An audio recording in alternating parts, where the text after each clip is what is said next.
first league meeting of the season between the Steelers and the Blaze, and two teams who are desperate for 2 points. A new face for the Steelers, Guillaume Desbiens. What impact can he have? How can Marek Pince perform in goal for the Steelers?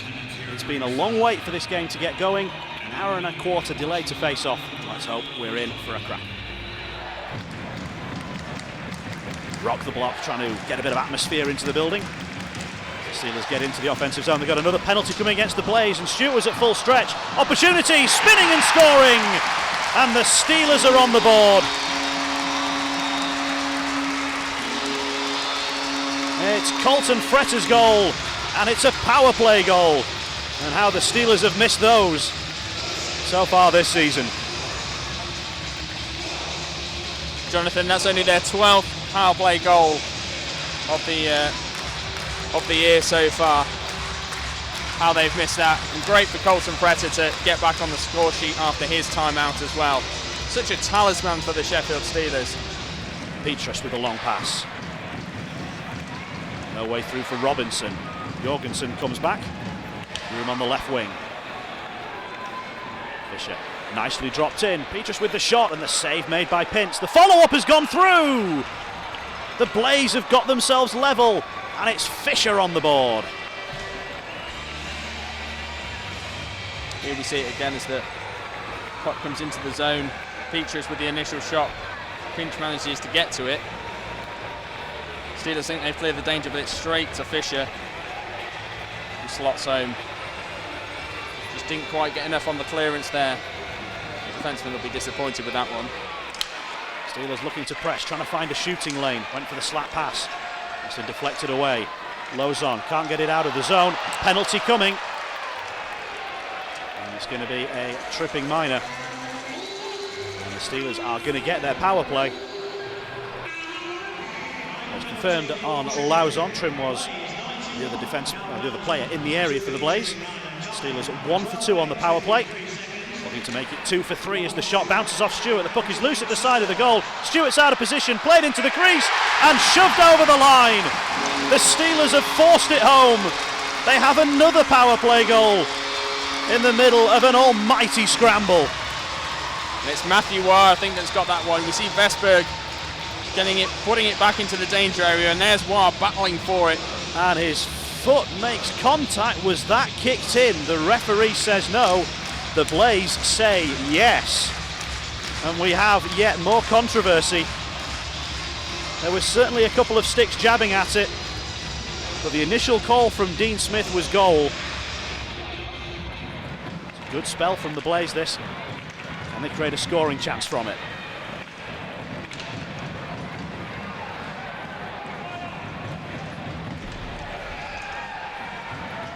Puck still behind the goal, looking dangerous. Opportunity, Lauzon, they do make it count. The Steelers just couldn't get out. Patience from the Blaze, and Carl Lauzon has tied it. A second equaliser on the night for the Coventry Blaze. Here we see it, the puck comes out in front, and Lauzon can't miss. He's got a gaping open net with Pince over to his right-hand side. And that's as easy as they come. The Steelers can't get it clear.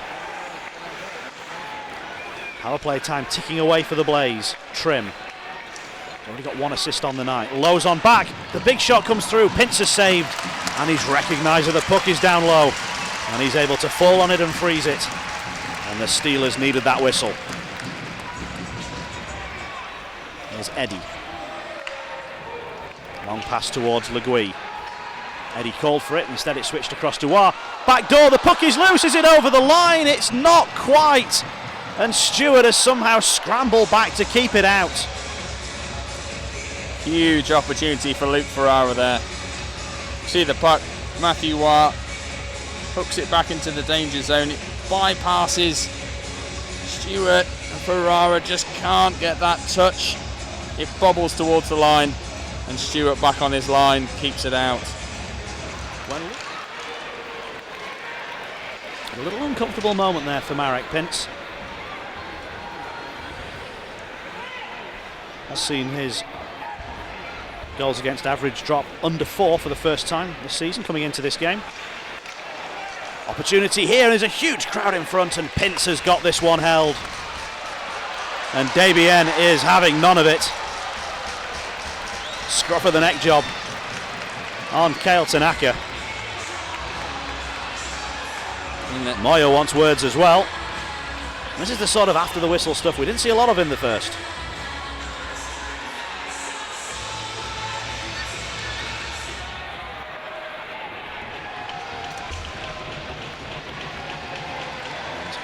Cornell caught up with the linesman. Puck is out of the zone.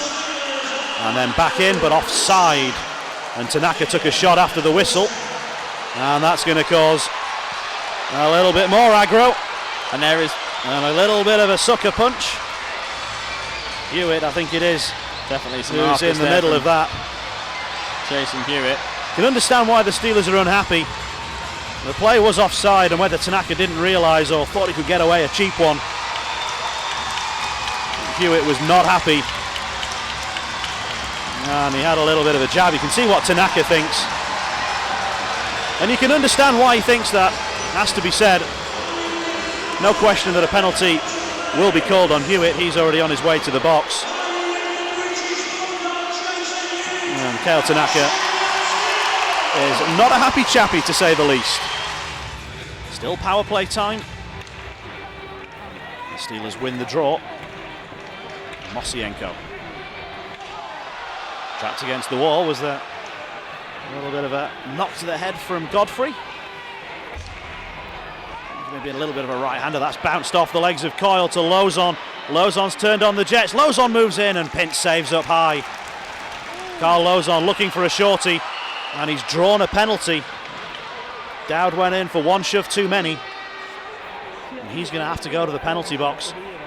And the Steelers, who've got themselves into trouble so many times on the power play this season, nearly did it again. Lozon's shot hitting the face mask. That's a nice take from Nelson. Steelers trying to turn this into a 2-on-1. And they've gone offside, and Noble puts the hit in on Nelson. And then the Steelers come piling in. The penalty has been called. I'm sure Noble is going to spend some time in the penalty box. And yet again, it's Jason Hewitt right in the middle of things for the Steelers.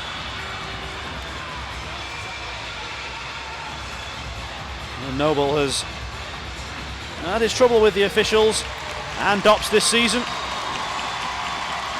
And he's certainly going to spend time in the penalty box now. And Jason Hewitt looks like he is done. So Noble gets 2 for roughing, and I can see a 5-minute major has gone on the board. 5+ game for cross-checking. It's Fretter who gains the blue line. Backhand shot. Oh, and that nearly tied Stewart up. Didn't deal with that very comfortably at all. Wah plays it back. Steelers looking for a shooting lane. It comes through and it's not in. It's hit the post and come out. The Steelers can't believe they've not scored. Let's see it again. Fitzgerald takes it through, ping and out. Definitely the right call. No way that had crossed the line. Pince has had a strong game tonight. May have been a rebound for the first goal, but it fell to a Steeler and they just didn't get it clear. He's left hopelessly exposed for the Blaze second goal that Lozon scored, giving all sorts of room out front. Other than that, he's had a strong night.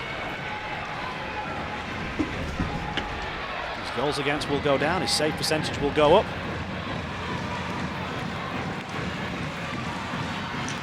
Can he add to his 2 wins? Opportunity and a goal! The Steelers are going to win it because Colton Fretter has scored again. Right man, right place, in the nick of time.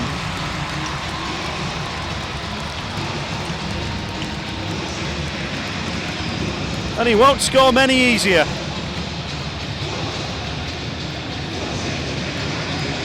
And finally the crowd has something to cheer. 34 seconds remaining in the game. Fretter has his second of the night.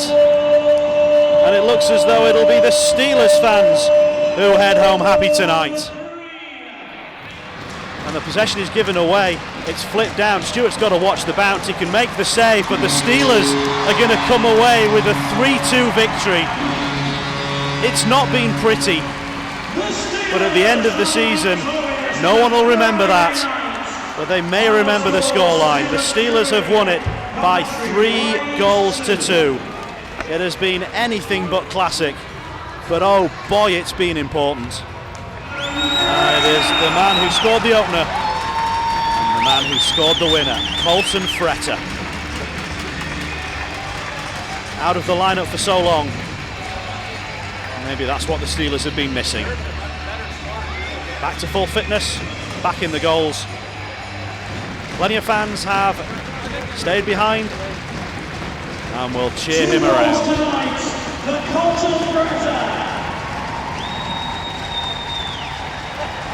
Tuesday leaders for the Sheffield Steelers, your man of the match is Colton Fretter. So let's throw it down to ring level, and Pete is with Colton.